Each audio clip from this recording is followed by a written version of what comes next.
ग्रंथों का पूजा करना, ग्रंथों का भी अगर परिक्रमा करना है तो ये भी उसी प्रकार है जिस प्रकार से भगवान के साथ साक्षात विग्रह जो है उनका जिस प्रकार से सेवा करना है। तो ग्रंथ का सेवा करना चाहिए कार्तिक के महीने में। तो ग्रंथ के सेवा का क्या मतलब है? ग्रंथों का अध्ययन करना है ना, और ग्रंथों का उनका वर्शिप करना, उनका पूजा करना, ये सारी चीज़ें ग्रंथ की सेवा में आता है। और ग्रंथ सेवा के बाद है ना एक है बहुत बहुत इम्पोर्टेंट है, तो बोल रहे हैं ये जिस दिन दीपावली था उसी दिन जो था वो दामोदर लीला हुआ था। दामोदर लीला का मतलब है माता यशोदा जो थी, माता यशोदा ने भगवान श्री कृष्ण को रस्सी से बांधा था, है ना। रस्सी से क्यों बांधा था? हैं? शैतानी कर रहे थे। क्या शैतानी किया था भगवान ने?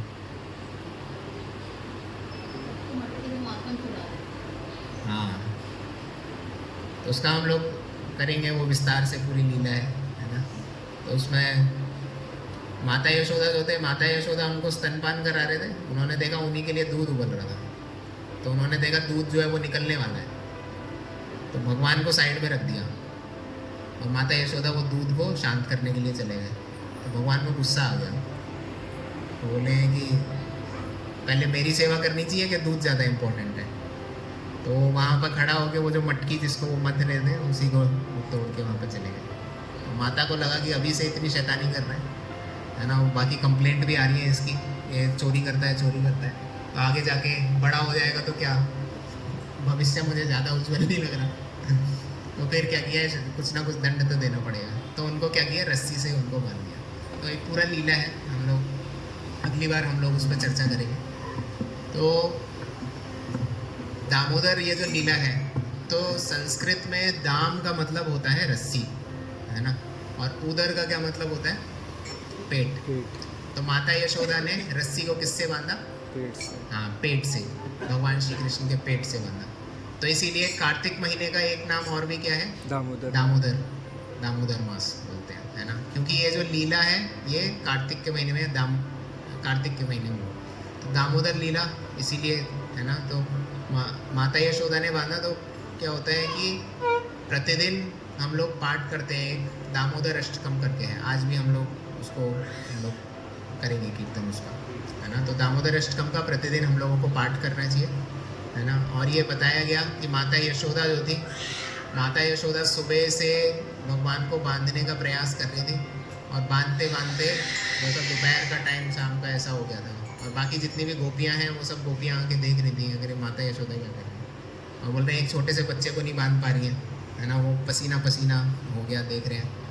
तो भगवान ने भी देखा कि माता यशोदा जो है, माता यशोदा इतना तब से प्रयास कर रही हैं और उनके माथे पे जो है वो पसीना आ गया, है ना। तो फाइनली, क्योंकि तब से क्या हो रहा था, ये तो भगवान जो है वो तो सारी सृष्टि के स्वामी है ना, सारी सृष्टियों का उन्होंने निर्माण किया है।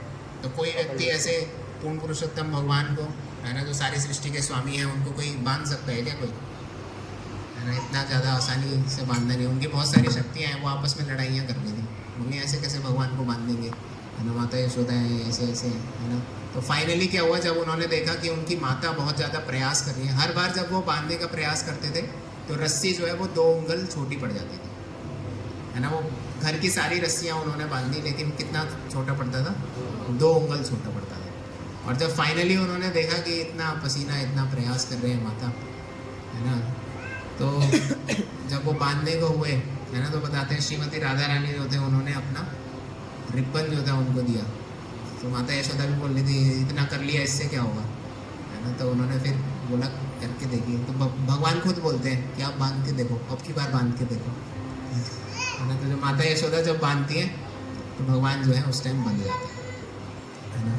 और भगवान जो है उसमें बहुत सुंदर विवरण आता है भागवतम में, तो उसमें बोलते हैं, है ना, कि सारे जितने भी देवी देवता हैं उन सबको बुला बुला के बोल रहे हैं कि सारे देवी देवता देख लो कि यहाँ पे सारी सृष्टि के स्वामी जो हैं वो क्या कर रहे हैं, माता यशोदा उनको बांध रही है और मैं बंध रहा हूँ यहाँ पे, देख लो सब, है ना।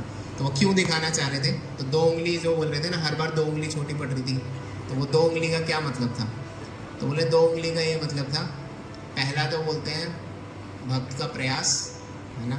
तो माता यशोदा जो थे, माता यशोदा का जब उन्होंने प्रयास देखा और जब ये देखा कि तब से प्रयास करते करते करते करते करते करते माता यशोदा जो है उनके चेहरे पे पसीना आ गया है ना। तो ये पसीने को देख के फिर बोला कृपया आसीत स्वबंधने। तो भगवान जो है कृपा, हाँ कृपा दिया, कृपया आसीत स्वबंधने। तो भगवान को कोई बांध नहीं सकता ना, तो उन्होंने बंधना स्वीकार कर लिया। तो मुख्य रूप से हम लोग जब देखते हैं 1 महीने तक क्यों इतना भक्त लोग गुणगान करते हैं भगवान का, और क्यों इसका दामोदर लीला का 1 महीने तक चर्चा चलता है, क्यों दामोदर अष्टकम करते हैं।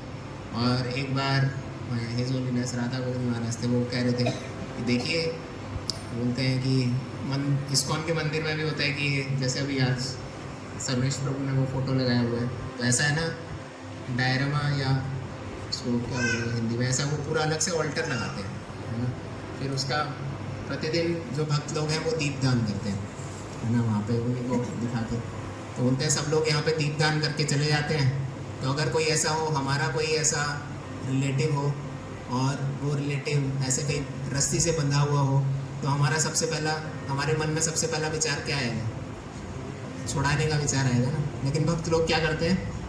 दीपक दिखा के चले जाते हैं लेकिन कोई व्यक्ति खोलने का प्रयास नहीं करता। तो वो बोल रहे थे कि मुख्य रूप से क्या है ये जो रस्सी जो है, रस्सी का इतना गुणगान किया गया है शास्त्रों में। तो बोले क्या रस्सी है यशोदा माता जो बांध रही हैं, और जो भक्त लोग जो हैं वो दीपक दिखा के जा रहे हैं और इतना चर्चा कर रहे हैं इसका। तो बोल रहे हैं वो रस्सी है प्रेम की रस्सी, है ना। तो माता यशोदा जो है वो भगवान श्री कृष्ण से इतना प्रेम करते हैं, है ना, कि भगवान जो है वो भगवान भी खुद बंधने के लिए तैयार हो जाते हैं। तो भगवान इसीलिए बोलते हैं कि अहम भक्त पराधीन हो, है ना। तो इसीलिए भगवत गीता में भी आता है ना। तो भगवत गीता में अर्जुन से भगवान बोलते हैं कि बोलते हैं हे अर्जुन, आप इस बात की घोषणा कर दो कि मेरे भक्तों का कभी नाश नहीं होता, है ना। बोलते हैं कौन ते प्रतिजानी ही नामे भक्त्या प्रणश्यति, है ना, 9वें अध्याय में 9.32 भगवत गीता में बताते हैं। तो भगवान तो ये बात खुद भी बोल सकते थे, बोलते मेरे भक्तों का कभी नाश नहीं होता। लेकिन भगवान किससे बुलवा रहे हैं? अर्जुन से बोला कि अर्जुन तुम ये घोषणा कर दो कि नामे भक्त्या प्रणश्यति। तो अर्जुन से क्यों बुलवा रहे हैं भगवान? तो अर्जुन से इसीलिए बुलवा रहे थे क्योंकि भगवान तो ऐसे हैं कि कभी कभी अपना ही बनाया हुआ वचन जो है उसको तोड़ देते हैं। भगवान ने बोला था मैं अस्त्र शस्त्र नहीं उठाऊंगा युद्ध में, लेकिन जब उन्होंने देखा कि भीष्म पितामह जो है, भीष्म पितामह तो एकदम उतावले हो गए, अर्जुन को मार ही देंगे, तो फिर भगवान ने क्या किया, वो जो रथ का पहिया था, रथ का पहिया लेके भीष्म पितामह के ऊपर भाग रहे हैं। और वो फोटो देखा होगा आपने, भगवान अर्जुन जो है, अर्जुन पैरों को पकड़ रहे हैं, बोले अरे आपने लिया हुआ था, बोले प्रतिज्ञा से ज़्यादा। तो वहाँ पे यही दिखाना चाह रहे थे भक्त लोग जो हैं वो ज़्यादा इम्पोर्टेंट है भगवान के लिए। तो इसीलिए 1 महीने तक हम लोग क्यों चर्चा करते हैं? तो कहते हैं कि माता यशोदा जो है वो प्रेम रूपी रस्सी से क्या कर लिया है, भगवान को बांध दिया। तो अभी दामोदर अष्टकम भी हम लोग पाठ करते हैं, तो उसमें भी एक आता है ना। अरे इसको खोल दो।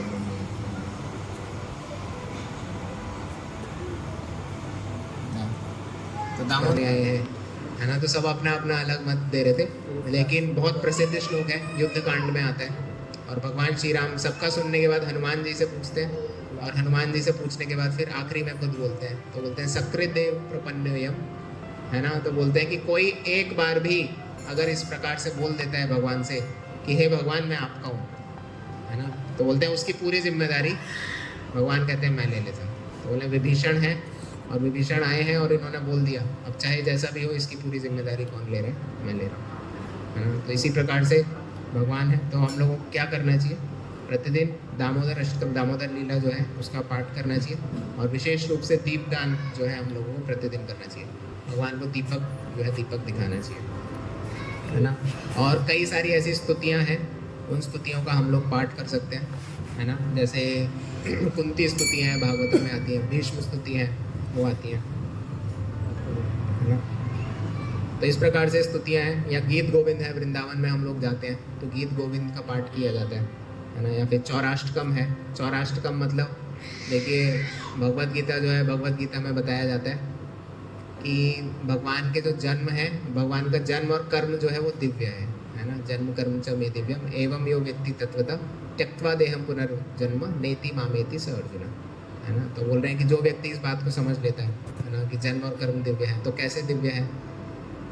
तो देखिए भौतिक संसार में अगर कोई व्यक्ति चोरी करता है या कोई गलत काम करेगा तो उसके साथ क्या होगा? ऐसे आरती उतारेंगे, उसका माला पहनाएंगे, ऐसा होगा क्या? या अखबार में बोलेंगे इतना विशेष कार्य किया, घर में जाके चोरी किया इन्होंने, है ना। लेकिन भगवान जब चोरी करते हैं तो क्या होता है? माखन चोर बोलते हैं उनको।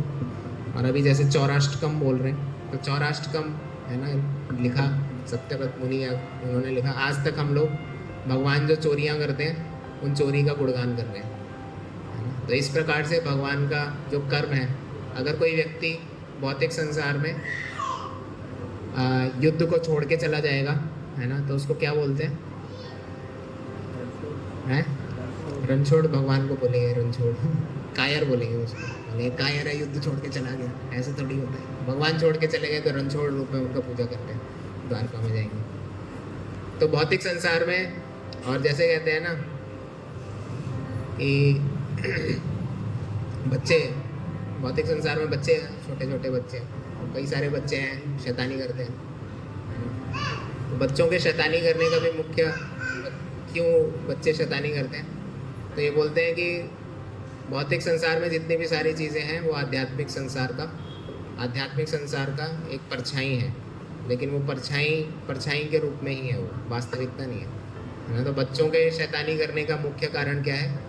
क्योंकि भगवान शैतानी करते थे, तो बच्चे शैतानियाँ करते हैं। लेकिन ऐसा नहीं होता कि हर बच्चे का जो है हम लोग चर्चा करते हैं, लेकिन भगवान ने जो शैतानियाँ की वो तो भागवतम में तो यहाँ तक की चर्चा है कि भगवान क्या करते थे, गोपियों के घर में जाते थे और वहाँ पे मलमूत्र त्याग देते थे। कोई बच्चा, छोटा बच्चा होता था, शांति से कोई लेटा हुआ है तो उसका कान ऐंठ के चले जाते थे, रोने लगता था। ये सारी चर्चाएं हैं। तो क्यों चर्चाएं हैं? क्योंकि वो भगवान कर रहे हैं। तो कोई साधारण व्यक्ति ऐसा करेगा? हाँ। तो इसीलिए बोल रहे हैं, तो भगवान के जन्म, भगवान के कर्म क्या है, वो दिव्य है ना। तो जो इस प्रकार से समझ लेता है, भौतिक संसार में किसी का अगर कोई जन्म होता है ना, किसी बच्चे का अगर जन्म होता है तो कैसा वो हंसते हुए आता है? ऐसा है कि तो रोते हुए आएगा, है ना। और अगर रोता नहीं है तो नर्स क्या करती है? उल्टा करके, है ना। तो भौतिक संसार में रोना जो है वो नॉर्मल है ना। नहीं है तो कुछ गड़बड़ है ना।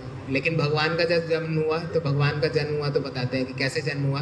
तो उसमें आया देवकी जो है, उन्होंने देखा कि चतुर्भुज रूप में भगवान प्रकट हुए, पीताम्बर वस्त्र उन्होंने धारण किया हुआ है, मकर के कुंडल, जैसे मगरमच्छ के जैसे दांत हैं वैसे उन्होंने कुंडल उन्होंने पहने हुए हैं, है ना। तो इतनी उनके शरीर से कितना कांति निकल रहा है।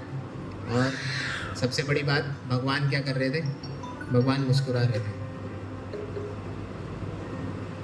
भगवान मुस्कुरा रहे थे, है ना।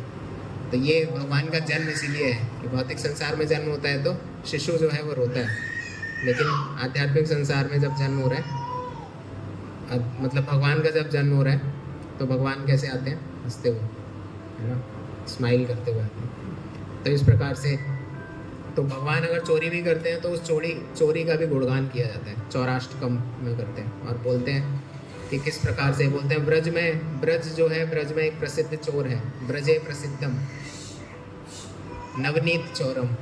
नवनीत का क्या मतलब होता है, बताइए किसी को? है नहीं। और नया पुराना नहीं, नवनीत। माता जी लोगों में कोई नवनीत का क्या मतलब होता है? नवनीत का मतलब होता है मक्खन, है ना। वह नवनीत चौरम बोलते हैं, ब्रजे प्रसिद्धम, ब्रज में एक प्रसिद्ध है, कोई प्रसिद्ध चोर, ब्रजे प्रसिद्धम नवनीत चोरम, मक्खन चुराने वाला एक, वह वो बहुत प्रसिद्ध है ना। गोपांगड़ा नाम चतुकुल चौरम, है ना। ये बोलते हैं कि ऐसा चोर है, मक्खन तो चुराता ही है, मक्खन चुराने के साथ साथ और क्या क्या चुरा लेते हैं? बोलते हैं अनेक जन्मार्जित पाप चौरम। बोलते हैं कोई व्यक्ति है जिसके अनेक जन्मों के पाप हैं, उन पापों को भी चुरा लेते हैं, है ना। बोलते हैं चौरा अग्रगण्यम पुरुषम नमामि। तो मैं उनको नमस्कार करता हूँ, किनको नमस्कार करता हूँ? चौर अग्रगण्यम, मतलब जितने भी सारे चोर हैं ना, तो उन सब चोरों में जो चोर नंबर 1 है, सुपर चोर, उन चोर का क्या करता हूँ मैं? नमस्कार करता हूँ, पुरुषम नमामि, उनको नमस्कार करता हूँ। तो भौतिक संसार में कोई चोरी करेगा तो ऐसे उस पर गीत लिखे जाएंगे क्या? बोलते हैं उस चोर को नमस्कार करता हूँ, जय हो, लेकिन भगवान चोरी करते हैं तो क्या होता है, ऐसे वो बहुत सुंदर पंक्तियाँ हैं, है ना। बोलते हैं श्री राधिकाया हृदय से चौरम, है ना। मेघ शांत, जो मेघ है, मेघों का जो कांति होती है, ब्लैकिश कलर जो होता है उनका, तो वो कलर जो चुरा लेते हैं, है ना। जो श्रीमती राधा रानी है, उनका हृदय जो चुरा लेते हैं। तो इस प्रकार से बहुत लंबा विवरण है उसमें ना, 8 पंक्तियाँ हैं। तो बोल रहे हैं ऐसे चोर को क्या करता हूँ, चौर अग्रगण्यम पुरुषम नमामि। तो चोरों में जो सुपर चोर हैं, उन चोर को क्या करता हूँ, नमस्कार करता हूँ। तो ऐसी स्तुतियाँ हैं। तो कार्तिक के महीने में क्या करना चाहिए, हम लोगों को प्रतिदिन इन सब स्तुतियों का पाठ करना चाहिए। दामोदर अष्टकम हुआ, गीत गोविंद हुआ, चौराष्टकम हुआ, ऐसा पाठ करना चाहिए, है ना। फिर क्या करना चाहिए, श्रीमद् भागवतम जो है, श्रीमद् भागवतम का श्रवण करना चाहिए, है ना। और क्या बोल रहे हैं, धाम वास करना चाहिए। अगर ऐसा मौका मिले तो हम लोगों को धाम में, जैसे वृंदावन है, गोवर्धन है, इसमें कार्तिक के महीने में विशेष रूप से हम लोगों को जाना चाहिए, है ना, वहाँ पे रुकना चाहिए। फिर क्या बोल रहे हैं, दान करना चाहिए। कैसा दान, तो बोल रहे हैं अन्नदान, वस्त्रदान, दीपदान, ज्ञान दान, है ना। तो इस प्रकार से दान, और मुख्य रूप से दीपदान जो है, दीपदान का बहुत ही ज़्यादा, बहुत विशेष महत्व है ना। ये भी बताते हैं कि अगर कोई व्यक्ति कार्तिक के महीने में भगवान विष्णु के मंदिर का परिक्रमा करता है, तो एक एक कदम जब वो परिक्रमा में रख रहा है, तो वो हजारों अश्वमेध यज्ञ के बराबर है। कभी कभी भक्त लोग ऐसा सोच लेते हैं, बोलते हैं ऐसा कैसे है, बोलते हैं ऐसे थोड़ी ना होगा, एक कदम हम लोग रख रहे हैं, है ना। तो ये उसमें बोलते हैं, चैतन्य चरितामृत में भी आता है, श्रद्धा कैले विश्वास सुदृढ़ निश्चय, है ना। फिर बोलते हैं सर्व कर्म कृत हुए, है ना। तो बोलते हैं श्रद्धा कैले विश्वास सुदृढ़ निश्चय। तो बोलते हैं व्यक्ति में श्रद्धा होना चाहिए, ये जो हम लोग कार्य कर रहे हैं इसके पीछे। तो एक छोटा सा कथा आता है, तो उसमें बताते हैं कि एक ब्राह्मण था और एक मोची था। तो ब्राह्मण जो है, नारद जी जाते हैं, तो नारद जी, ब्राह्मण जो है, ब्राह्मण पूछता है नारद जी से, बोलते हैं नारद जी से बोलते हैं कि भगवान से पूछिएगा कि मुझे अभी भगवत धाम जाने में कितना समय लगेगा। बोलते हैं ठीक है। तो मोची के पास जाते हैं, तो मोची भी यही बोलता है, मोची भी यही बोलता है कि आप भगवान से पूछिएगा कि मेरे को अभी भगवत धाम आने में कितना समय लगेगा। तो भगवान के पास नारद जी गए, पूछा ये जो ब्राह्मण है, ब्राह्मण को कितना समय लगेगा। भगवान इसको बोल रहे हैं ये प्रतिदिन जाता है, स्नान करता है, सब कुछ करता है। बोलते हैं अरे इसको तो अनेक जन्म लगेंगे। अच्छा। बोलते हैं ये जो मोची है, इसको कितना लगेगा। बोलते हैं इसका तो आखिरी जन्म है, अगला जन्म जो है इसका भगवत धाम है। नारद जी को समझ नहीं आया। बोलते ये कैसे भगवान, बोलते वो तो प्रतिदिन ऐसा करते हैं। तो बोलते देखो ऐसा है, जब आप उनके पास जाओ ना बात बताने के लिए, तो जब वो ये पूछे कि भगवान कर क्या रहे थे अपने धाम में, तो उनसे ये बोलना कि सुई की नोक से हाथी को निकाल रहे थे। ठीक है, जब वो ऐसा प्रश्न पूछेंगे आपसे, बोले ठीक है। तो जो ब्राह्मण थे, ब्राह्मण के पास जाते हैं। ब्राह्मण के पास जाने के बाद ब्राह्मण पूछता है कि आपने पूछा भगवान से कि मुझे अभी वापस आने में कितना समय लगेगा। बोले भगवान तो ऐसा बोल रहे थे कि आपको तो कई सारे जन्म लगेंगे। बोले अच्छा, ऐसा बोल रहे थे। तो बोले कर क्या रहे थे भगवान, ब्राह्मण ने पूछा। बोले कर क्या रहे थे, बोले हाथी की वो सुई के छेद से हाथी को निकाल रहे थे वो। तो ब्राह्मण जो था बोले हैं ऐसा थोड़ी ना हो सकता है, सुई के छेद से हाथी कैसे निकल जाएगा। नहीं बोल के फिर वो चला गया अपना स्नान करने, सब कुछ करने। तो बाकी वो मोची जो है, मोची के पास में गए। तो मोची ने पूछा कि बोलते हैं ये कैसे, तो भगवान से पूछा आपने। तो बोलता हाँ ऐसे ऐसे बताया, और बोला कि बोले क्या कर रहे थे भगवान। तो बोले भगवान क्या कर रहे थे, सुई की नोक से क्या कर रहे थे, हाथी को निकाल रहे थे। तो मोची जो है बहुत, उसकी आंखों से आंसू आने लगे। तो कहने लगा अरे कितनी अच्छी बात है आप बता रहे हैं।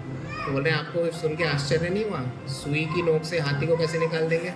तो मोची जो है, मोची बोलते हैं इसमें आश्चर्य की क्या बात है। बोलते हैं हम ये देखते हैं कि ये बरगद का पेड़ है, मैं जिसके नीचे बैठा हुआ हूँ, छोटा सा बीज ही तो होता है ये, लेकिन इस छोटे से बीज से देखिए कितना बड़ा पेड़ भगवान निकाल देते हैं। तो सुई की नोक से हाथी निकालना कौन सी बड़ी बात है ना। तो श्रद्धा जो थी उसमें थी व्यक्ति में, और दूसरा जो था सारी चीज़ों का पालन करते हुए भी उसमें श्रद्धा नहीं थी। तो इसी प्रकार से बताते हैं कि भक्ति के जो नियम है, देखने में ऐसा लग सकता है ना। तपस्या के बारे में हम लोग कह रहे थे, तो तब कार्तिक में तपस्या करना है, तो यही सारी तपस्याएं हैं जो हम लोग अभी चर्चा कर रहे हैं, है ना। तो दीपदान करना, है ना। फिर बता रहे हैं भगवान का नाम लेना, अधिक से अधिक भगवान का नाम जप करना, संकीर्तन करना, है ना। अभी जैसे बहुत बाराबंकी में अभी रामलीला हुआ था, कई सारी झांकियाँ निकल रही थी, कीर्तन चल रहा था, बहुत अच्छा था। तो इसी प्रकार से अभी जैसे यहाँ पर सभी लोग बैठे हुए हैं, तो बैठ के आपस में जैसे हरे कृष्णा कीर्तन है, ऐसे भगवान के नाम का उच्चारण करना है ना। और एक महत्वपूर्ण चीज़ क्या बोल रहे हैं, हमारा जो सूक्ष्म अहंकार है उसको त्यागना, या फिर व्यर्थ की बातें ना करना। व्यर्थ की बातें बोलते हैं, प्रजल्पा बोलते हैं इसको। व्यर्थ की बातें मतलब भौतिक संसार में क्या चल रहा है, न्यूज़ में क्या चल रहा है, कौन सी नई मूवी आ गई, सिनेमा का कौन सा नया गीत आया है ना, और हमारी कॉलोनी में या आसपास के घरों में किसके घर में क्या चल रहा है, क्या नहीं चल रहा है। तो ये सब व्यर्थ की बातों में ध्यान न देते हुए भगवान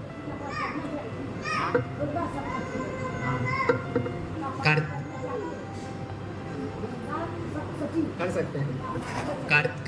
कार्तिक में मुख्य रूप से राधा और कृष्ण का करना चाहिए। हाँ करिए, आप करिए। तो यहाँ है ना, और क्या बोल रहे हैं प्रसाद कई सारे भक्त लोग हैं वो इस प्रकार से करते हैं कि दिन में अगर 3 बार प्रसाद लेते हैं तो 3 का वो 2 बार लेते हैं, कोई 2 बार है तो कोई 1 बार कर रहे हैं, है ना। तो मुख्य रूप से ये है, जितनी भी सारी चीज़ें बताई, तो मेन ये है कि किसी भी प्रकार से ये केन प्रकारेण मन कृष्ण निवेशयेत। मन हम लोगों का बहुत चंचल है ना। यहाँ सब कुछ होते हुए भी, यहाँ बैठे हुए भी अभी पूरा भ्रमण कर रहा होगा, आगे का प्लानिंग कर रहे हैं, कल का क्या है ये वाली चिंता है ना, शाम को ये करना है। तो मन बहुत चंचल है। तो भगवान ने यही सारी चीज़ें पूरी भगवत गीता में यही बताया है। पूरी भगवत गीता में पूरे शास्त्र इसी बात से भरे हैं, मन को किस प्रकार से कृष्ण में लगाना है। भगवान बोलते हैं मन मनामा मद भक्तो मध्याजी माम नमस्कुरु मामे वेशस युक्तेव आत्मानं मत प्रयाण। तो दीपदान करने का मुख्य उद्देश्य क्या है, दीपक तो हम लोग दिखा ही रहे हैं, है ना।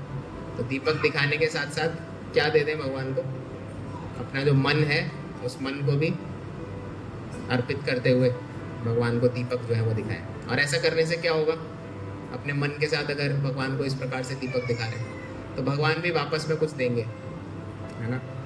तो भगवान भक्तों को ऐसे खाली हाथ नहीं छोड़ते। तो भगवान क्या देंगे, बोलते हैं भगवत गीता में बोलते हैं ज्ञान दीपेन भास्वता, है ना। तो हम इस प्रकार से दीपक दिखाएंगे तो भगवान जो है, भगवान हमको ज्ञान देंगे, है ना। और कैसा ज्ञान देंगे तो बोलते हैं भौतिक संसार को देखने का सही परिप्रेक्ष्य में हम किस प्रकार से इस भौतिक संसार को देख सकते हैं, वो वाला ज्ञान, ज्ञान दीपेन भास्वता। और साथ के साथ क्या देंगे भगवान, तो हम अगर अपना मन अर्पित कर रहे हैं भगवान को, तो भगवान भी क्या करते हैं, अपना मन जो है ना, वो भक्तों को दे देते हैं, है ना। इसीलिए भगवान बोलते हैं अहम भक्त पराधीन। तो इस प्रकार से हम लोगों को क्या करना चाहिए, कार्तिक का ये जो महीना है, कार्तिक के महीने में हम लोगों को पालन करना चाहिए। तो 2-4 चीज़ें किसी को याद है, क्या क्या चीज़ें बताई हैं। गुरु जी हमारा थोड़ा उसमें है, संस्कृत में है। अभी हम लोग दामोदर अष्टकम पढ़ेंगे माता जी, है ना। तो सब आप सबको भेज देंगे, है ना। तो अभी तक जितना चीज़ें बताई कार्तिक में, तो इसमें से बहुत सारी चीज़ें पे हम लोगों ने चर्चा किया। तो उसमें से कुछ चीज़ें संकल्प लेके भगवान को हम लोग सामने रख सकते हैं, भगवान ये काम मैं करूँगा, है ना। और संकल्प लेके भगवान से इस प्रकार से प्रार्थना कर सकते हैं कि मुझे इतना शक्ति प्रदान करें ताकि महीने भर मैं ये जो संकल्प है, इस संकल्प को मैं पूरा कर सकूँ, है ना। तो अभी क्या क्या चर्चा हुआ उसमें से कोई बताएगा, क्या कार्तिक में क्या क्या चीज़ का पालन करना चाहिए हम लोग। हाँ एक हाँ, तुलसी का सेवा करना चाहिए, ब्रह्म मुहूर्त में उठना चाहिए, और दीपदान बहुत इम्पोर्टेंट है। स्नान करना चाहिए, स्नान करते समय भगवान का हमें अपने तुलसी माता की पूजा करनी चाहिए, ग्रंथ पढ़ने चाहिए, एंड अपनी कोई प्रिय वस्तु को वो करना चाहिए, मतलब 1 मंथ के लिए। हाँ ये भी है इम्पोर्टेंट पॉइंट, प्रिय वस्तु को हम लोगों को त्यागना चाहिए 1 महीने के लिए। तो कई सारे भक्त लोग हैं, अब जैसे कई सारे भक्त लोग हैं जिनको मीठा जो है, मिठाई पसंद होती है, स्वीट पसंद होता है, तो 1 महीने के लिए वो स्वीट नहीं खाते। या फिर ऐसा है किसी व्यक्ति को चावल पसंद है, तो 1 महीने के लिए वो चावल जो है वो छोड़ देंगे। या फिर कोई भी चीज़ है, पसंदीदा वस्तु है, तो इसका मुख्य उद्देश्य क्या होता है कि भगवान को इस बात को वो करना कि हे भगवान आपके लिए, हाँ आपके लिए छोड़ा है, तो भगवान उससे बहुत प्रसन्न होते हैं, है ना। तो 30 दिन के लिए केवल, है ना। तो ऐसा, और हाँ नाम जप करना चाहिए अधिक से अधिक, है ना। तो कोई अभी इसमें माला है प्रभु, इसके अंदर देखना, ये देखिएगा। तो अभी हम सब लोग एक माला करेंगे, है ना, उसके बाद फिर दामोदर अष्टकम करके आप सभी भक्तों के लिए प्रसाद है। तो इसमें से धामने त्वदीयो दराय था विश्वस्य धामने, है ना, तो वो जो रस्सी है उस रस्सी का इतना गुणगान किया गया है ना। सत्यव्रत मुनि जो है उस रस्सी का गुणगान कर रहे हैं, जिस रस्सी से जो पूर्ण पुरुषोत्तम भगवान है, जो सारी सृष्टि के स्वामी हैं, जिनको आज तक कोई बांध नहीं पाया, लेकिन उनको भी बांध सकते हैं। किससे बांध सकते हैं? प्रेम रूपी रस्सी से, है ना। तो कार्तिक महीने में हम लोगों का जैसे अभी होता है ना, शॉपिंग मॉल में जाएंगे या मार्केट में जाते हैं तो वहाँ लिखा रहता है ना, सेल सेल सेल, है ना, तो विशेष बम्पर ऑफर आप खरीद के जाइए।